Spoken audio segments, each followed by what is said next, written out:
Beha-alotcha. There are many fascinating different laws within Parashat Beha-alotcha.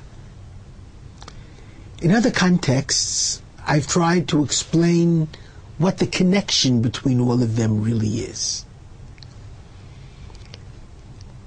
But let it be sufficient for this particular discussion to isolate one of those laws, Pesach Sheni, the second Passover sacrifice.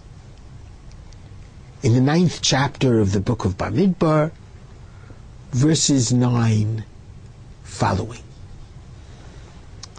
Let us attempt to understand what Pesach Sheni is trying to teach us. You know, many people look at Judaism as an all-or-nothing proposition. And if you can't do it all, you might as well do nothing at all. And they say we don't want to be hypocrites. But it's not being a hypocrite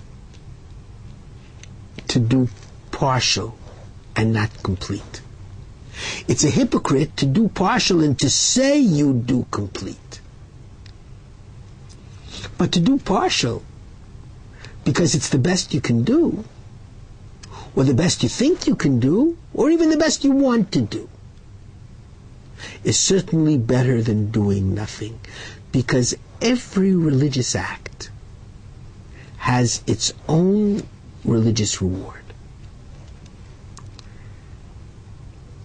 I take my lesson from the second Passover sacrifice, Pesach Sheni.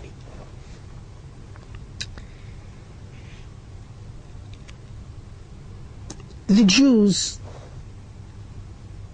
many of whom were ritually impure when the Paschal sacrifice had to be given on the 14th day of Nisan, come to Moses, who comes to God with a question. Someone missed out on the first Passover sacrifice, the day in which it was supposed to be brought. What do you say? Batel zmano avar kabano. He couldn't do it on time properly. He doesn't do it at all? Or perhaps there's a different response to him. And this is quite significant because we're talking about the Passover sacrifice, which is one of the first commandments given to the Jewish nation as a nation after we leave Egypt. Not even after we leave Egypt, while we're still in Egypt, but preparing for the exodus from Egypt. It was a certain mitzvah that expressed commitment, Mesirut Nefesh. We took the god of the Egyptians, the lamb, and sacrificed it. And here someone couldn't do it on time. Does he receive a second chance? Listen to the words of the Bible. God says to Moses, saying, a person who has been defiled, whose soul has been defiled by death, come into contact with a corpse, perhaps upset by the notion of people dying unjustly or prematurely. Or b'derech rechoka, if someone was far away, and on the last letter of rechoka, far away, there is a dot in the text, the Masoretic text, the traditional text, and a dot above the letter, the last letter in a word, says something. There's a reason. Lochem, far away from you, ol ledorotechem, or from your generations. And he wishes to bring the Passover sacrifice at a later time. And God says, you're supposed to bring it on the first month of Nisan. he shall bring it on the 2nd month, on the 14th day of the 2nd month, in the afternoon, together with matzot and together with bitter herbs. And he should eat it completely that night, just like the regular Passover sacrifice. And with the bitter herbs, and with matzot, just like the regular Passover sacrifice.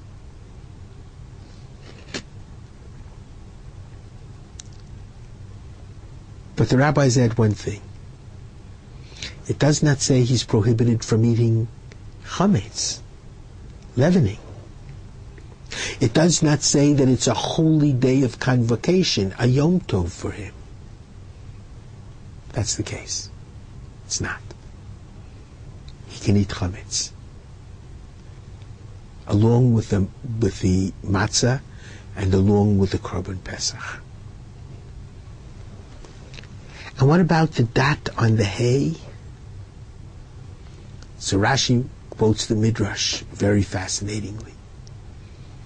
It doesn't mean he was physically far away. He may have been right at the doorstep of the sanctuary, but he was far away emotionally. Or far away from your generations. He didn't get the kind of traditional education, or he didn't get the proper traditional education to make him want to bring the Passover sacrifice at the right time. He gets a second chance to bring it and still eat chametz, to bring it and not have the restrictions of a festival. I want to suggest something here. The rabbis are saying that if you can't do a mitzvah on time and properly, don't just forget about it. Do it anyway, as best as you can do it.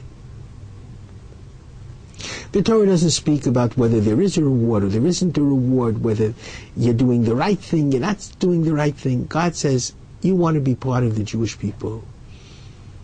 You want to still keep the mitzvah, but you want to keep it a little bit differently. You want to keep it in your own way. Better less than not at all. Better late than never.